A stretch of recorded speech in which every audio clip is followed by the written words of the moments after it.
Self confidence एक ऐसी चीज होती है जो इंसान को पावरफुल दिखाती है।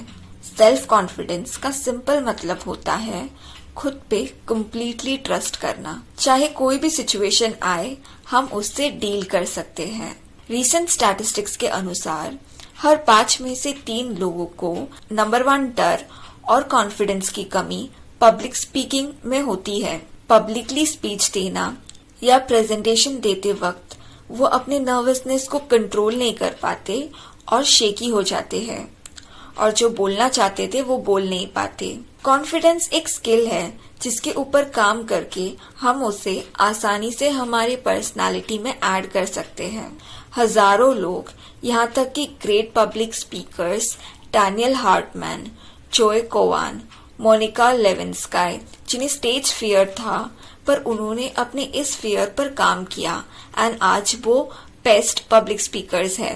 कॉन्फिडेंस ना होने से सबसे बड़ी प्रॉब्लम ये होती है कि हम हमारी वर्थ लोगों को बता नहीं पाते। इसका एक सिंपल एग्जाम्पल, ऐसे कई बार होता है कि हम किसी मीटिंग में या जूम कॉल में या पब्लिक गैदरिंग में स्पीकर जो क्वेश्चन पूछता है उसका जवाब हमें मालूम होता है, बावजूद इसके हम वो बोल नहीं पाते। हम वेट करते हैं कि इसको परफेक्टली कैसे फ्रेज किया जाए, और हमें पता होने पर भी कि ये आंसर करेक्ट है, फिर भी हम सोचते हैं कहीं ये गलत तो नहीं, क्या मुझे ये बोलना चाहिए, कहीं ये आंसर बहुत सिली तो नहीं।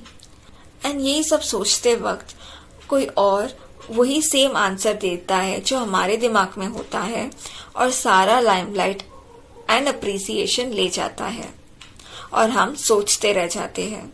अपने आप को सही से एक्सप्रेस ना करने से सोसाइटी को हम हमारा वर्थ नहीं बता पाते। ऐसे कई लोग होते हैं जो बहुत स्मार्ट, इंटेलिजेंट एंड नॉलेजेबल होते हैं, पर अपने आप को ठीक से एक्सप्रेस न करने की वजह से वो किसी को भी अपनी वर्थ बता नहीं पाते। और इसी की दूसरी ओर कुछ लोग ऐसे होते हैं जिन्हें बहुत थोड़ा भी आता हो, वो उसे इतने अच्छे से बताते हैं कि बहुत स्मार्ट एंड इंटेलिजेंट लगते हैं, और उनकी इमेज बहुत ही स्मार्ट पर्सन की होती है। इससे हमें ये बात पता चलती है कि नॉलेज होना जरूरी होता है, पर उसे सही समय पर एक्सप्रेस करना भी उतना ही जरूरी होता है। इसीलिए सेल्फ कॉन्फिडेंस एक बहुत ही इम्पोर्टेंट क्वालिटी है जिसे हमें अपने कैरेक्टर में लाना होगा। इस वीडियो में मैं आपसे शेयर करूंगी स्टेप बाय स्टेप प्रोसेस, जिसे अपनाने से आप इस डर को अपने अंदर से निकाल सकते हो एंड अपने आप को कॉन्फिडेंटली कैरी कर सकते हो। तो चलिए स्टार्ट करते हैं। कॉन्फिडेंस का बहुत बड़ा कनेक्शन हमारे माइंड से होता है। अगर हमें रूट से इस प्रॉब्लम को सॉल्व करना है तो हमारे माइंड से स्टार्ट करना होगा। रिसर्च स्टडीज कहती है कि जैसे जैसे थॉट्स हम हमारे दिमाग में डालते हैं, धीरे धीरे हम वैसे ही फील करने लगते हैं। नेगेटिव थॉट्स जैसे ये मुझसे नहीं होगा, मैं तो इसके लिए बना ही नहीं हूँ, मेरे अंदर वो बात नहीं, ये तो मेरे बस की नहीं, सारी कमियां तो मेरे अंदर ही हैं। ऐसे अनेक नेगेटिव थॉट्स हमारे एबिलिटी को कम करता है और हम अपने ट्रू पोटेंशियल तक नहीं पहुंच पाते। अगर हमारे सबकॉन्शियस माइंड में बार बार ऐसे थॉट्स जाएगा तो हम फिर ऐसे ही फील करेंगे एंड फिर ट्राई नहीं करेंगे, या फिर कभी ट्राई किया अपने आप को पब्लिकली एक्सप्रेस करने के लिए और आपसे थोड़ी बहुत गलती हो भी गई तो आप दोबारा उसे ट्राई नहीं करोगे, क्योंकि आपका mind negative thoughts and feeling से भरा होगा। इसीलिए फर्स्ट स्टेप, अपने नेगेटिव थिंकिंग को करेक्ट थिंकिंग से रिप्लेस कीजिए।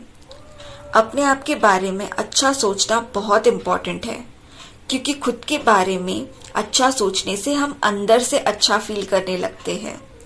अपने दिमाग में कॉन्शियसली जानबूझकर अच्छी अच्छी बातें डालिए, जैसे मैं कॉन्फिडेंट हूँ, मैं बहुत स्ट्रॉन्ग इंसान हूँ, मेरा माइंड बहुत ही काम एंड पीसफुल है, मैं दिन पर दिन बेहतर बनती जा रही हूँ, मैं मोटिवेटेड हूँ, और कर सकते हैं तो मैं क्यों नहीं कर सकती। ऐसे पॉजिटिव वर्ड्स को रिपीट मोड में बोलने से हम अंदर से मोटिवेटेड फील करने लगते हैं एंड धीरे धीरे ये बातें हमारे सबकॉन्शियस माइंड में फिट होता है। हमारे सबकॉन्शियस माइंड की सबसे बड़ी क्वालिटी ये है कि वो थॉट्स के बीच में अंतर नहीं कर सकता, कौन से थॉट्स पॉजिटिव है, कौन से थॉट्स नेगेटिव है। इसीलिए जब हम पॉजिटिव थॉट्स हमारे सबकॉन्शियस माइंड में फीड करते हैं, वो हमारे कॉन्शियस माइंड को एक राइट डायरेक्शन देता है। इससे आप आपके कोई भी फियर, कोई भी शॉर्टकमिंग को आसानी से अपने लाइफ से दूर कर सकते हो। रियल ऑडियंस के सामने प्रेजेंटेशन या स्पीच देने से पहले आप प्रैक्टिस ऑडियंस के सामने प्रेजेंट कीजिए। प्रैक्टिस ऑडियंस जैसे आपके पेरेंट्स या आपके भाई बहन या आपके फ्रेंड्स को इकट्ठा करके उनके सामने प्रेजेंट कीजिए। इससे आपको पब्लिक के सामने प्रेजेंट करने की प्रैक्टिस होगी एंड आपको ऑडियंस को फेस करने का फियर कम होगा, क्योंकि वो लोग आप ही को देख रहे होंगे, तो आपको पब्लिक आई में रहकर बोलने की भी प्रैक्टिस होगी। ये स्टेपिंग स्टोन है लार्जर ऑडियंस को फेस करने के लिए। आप आपके प्रैक्टिस ऑडियंस जिनके सामने आप प्रेजेंट कर रहे हो, उनसे फीडबैक भी लीजिए आपके पॉजिटिव एंड नेगेटिव चीजों का, एंड देन आप उसके ऊपर काम कीजिए। इसके अलावा प्रैक्टिस करते वक्त आप आपके प्रेजेंटेशन को रिकॉर्ड कीजिए एंड फिर उसको ध्यान से देखिए। किस एरिया में आप इम्प्रूव कर सकते थे, क्या चीज है जो आप और अच्छे से कर सकते थे, एंड फिर से उस चीज पे प्रैक्टिस कीजिए एंड फिर रिकॉर्ड कीजिए। ऐसे करते करते आप आपके प्रेजेंटेशन की प्रैक्टिस को परफेक्ट बनाते जाएंगे। हम अक्सर पब्लिक मीटिंग में या प्रेजेंटेशन देते वक्त डरते हैं, क्योंकि हमारा पूरा फोकस हम क्या बोलने वाले हैं उस पे ना होकर बल्कि अपने आप पर होता है। जैसे लोग मेरी बातों को कैसे परसीव करेंगे, कहीं उन्हें मेरी बातें बहुत सिली तो नहीं लगेगी, कहीं मैं फंबल ना मारूं। ये सब अनवांटेड चीजें सोच सोचकर हम श्रिंक करते रहते हैं एंड फिर बहुत नर्वस हो जाते हैं एंड जो बोलना चाहते थे, जैसे बोलना चाहते थे, वैसे बोल नहीं पाते। इसीलिए हमें अपना पूरा फोकस खुद से हटाकर हम जो बोलने वाले हैं उसमें डालना चाहिए। हम अपनी बातों से क्या वैल्यू लोगों को देंगे उस पे डालनी चाहिए। ये सोच कि लोग क्या सोचेंगे अगर हमसे गड़बड़ हो जाए, हमें कभी आगे नहीं बढ़ने देगा एंड हम अपना कंफर्ट जोन को कभी नहीं छोड़ पाएंगे। फर्स्ट टाइम अगर आपसे कोई गड़बड़ हो भी गई तो लोग उसे ज्यादा से ज्यादा कितने दिन तक याद रखेंगे? 1 दिन, 2 दिन बस। पर इससे जो आपको सोशली अपने आप को एक्सप्रेस करने का एक्सपोजर मिलेगा एंड जब आप नेक्स्ट टाइम अपने आप को प्रेजेंट करोगे, आपको पता होगा कि आपको किस एरिया में ज्यादा ध्यान देना है एंड आप ऐसे करते करते आपको स्पॉटलाइट में रहने की आदत हो जाएगी एंड आप कॉन्फिडेंट बनते जाओगे। किसी भी चीज का मास्टर बनने के लिए हमें उस चीज को बार बार करना होगा। प्रैक्टिस करने से हम किसी भी स्किल को अपने अंदर डाल सकते हैं, क्योंकि कोई चीज जो हम बार बार करेंगे तो हमारे सबकॉन्शियस माइंड में वो फिट हो जाता है। हमारे अंदर से फिर वो चीज नेचुरली निकलने लगती है। लोगों से सोशली बात करने से या प्रेजेंटेशन देने से हमें क्या चीज रोक रही है? हो सकता है हमें इंग्लिश में सोशली बात करने से डर लगता है क्योंकि आपकी इंग्लिश फ्लुएंट नहीं है या आपकी ग्रामर वीक हो। इस सिचुएशन में आपको आपका पूरा फोकस इंग्लिश ठीक करने में करना है, क्योंकि इस केस में आप पब्लिकली बात करने से इसीलिए डर रहे हो क्योंकि आपको लैंग्वेज में प्रॉब्लम है। तो इसमें आपको पहले लैंग्वेज ठीक करना होगा, जो ठीक हो जाने से आप कॉन्फिडेंट फील करोगे, क्योंकि ये आपकी शॉर्टकमिंग थी। इसी तरह आप देखिए आपके अंदर ऐसी कौन सी कमी है जो आपको सोशली बात करने से रोक रही है। इसके लिए आपको अपने आप को बहुत बारीकी से ऑब्जर्व करना होगा एंड अपने उस वीक पॉइंट पर काम करना होगा। हमें लोगों की नजरों में आने का यानी कि स्पॉटलाइट में रहने का भी प्रैक्टिस होना चाहिए। आप जितनी बार अपने आप को लोगों के अटेंशन के सामने लाओगे, यानी कि पब्लिकली अपने आप को एक्सप्रेस करोगे, आपको उसकी प्रैक्टिस होगी एंड धीरे धीरे आपको वो नॉर्मल फील होने लगेगा। बार बार आप लोगों के अटेंशन के सामने आओगे, यानी कि पब्लिकली अपने आप को एक्सप्रेस करोगे या स्टेज में आओगे बार बार, इससे धीरे धीरे आपको वो चीज की प्रैक्टिस हो जाएगी एंड फिर आपको वो सब नॉर्मल लगने लगेगा। जो एक बहुत बड़ा डिफरेंस होता है एक एक्सपीरियंस स्पीकर एंड एक नॉन एक्सपीरियंस स्पीकर में, वो ये होता है कि एक्सपीरियंस स्पीकर को आदत होती है पब्लिकली एक्सप्रेस करने की।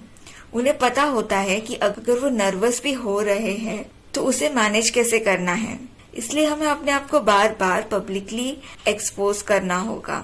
स्टार्टिंग में हमें डर लगेगा, पर फिर धीरे धीरे एक्सपोजर के साथ नॉर्मल लगने लगेगा और हमारा स्टेज फियर या पब्लिकली स्पीकिंग का फियर कम हो जाएगा। एक बात का ध्यान रखिए कि हमें अपनी स्पीच को एंड मोमेंट तक रिहर्स नहीं करना है।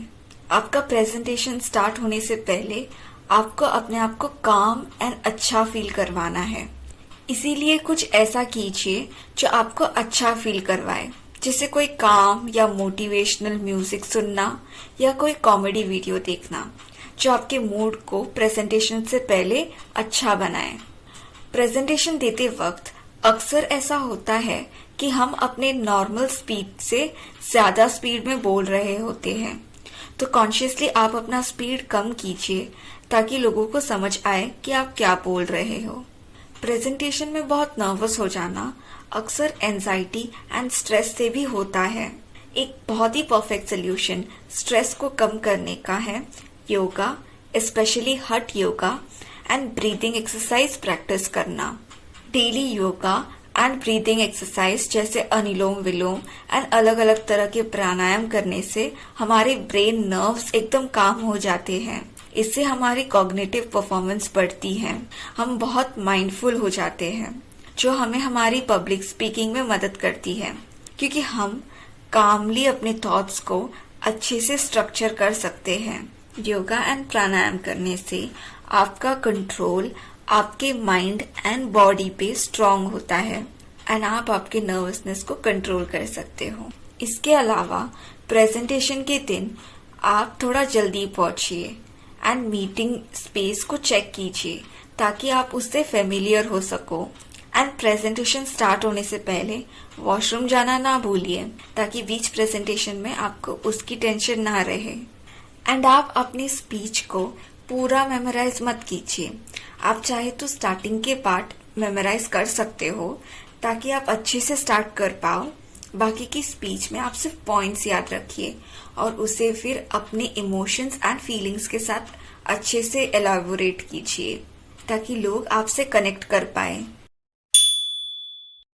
कुछ बेसिक टेक्निक्स आप यूज कर सकते हो जिससे आपका कॉन्फिडेंस इंस्टेंटली बढ़ जाएगा। जैसे प्रेजेंटेशन के दिन या कोई भी सोशल गैदरिंग में आप प्रॉपर क्लीन आयरन्ड कपड़े पहनिए जो आपको सूट हो एंड जो ओकेजन एंड इवेंट के अकॉर्डिंग हो। अपने सैंडल्स एंड शूज को भी पॉलिश एंड क्लीन रखिए, इससे आप स्मार्ट एंड क्रिस्प लगोगे। आपको अंदर से अच्छा एंड कॉन्फिडेंट फील होगा। आप चाहोगे कि लोग आपको देखें, जो आपको आपके प्रेजेंटेशन में कॉन्फिडेंट फील कराएगा। प्रेजेंटेशन देते वक्त ध्यान रखिए कि आप स्ट्रेट खड़े रहिए एंड आपके चिन को भी स्ट्रेट रखिए। नीचे झुका हुआ मुंह एंड बेंड शोल्डर्स आपको अंडर कॉन्फिडेंट दिखाएगा।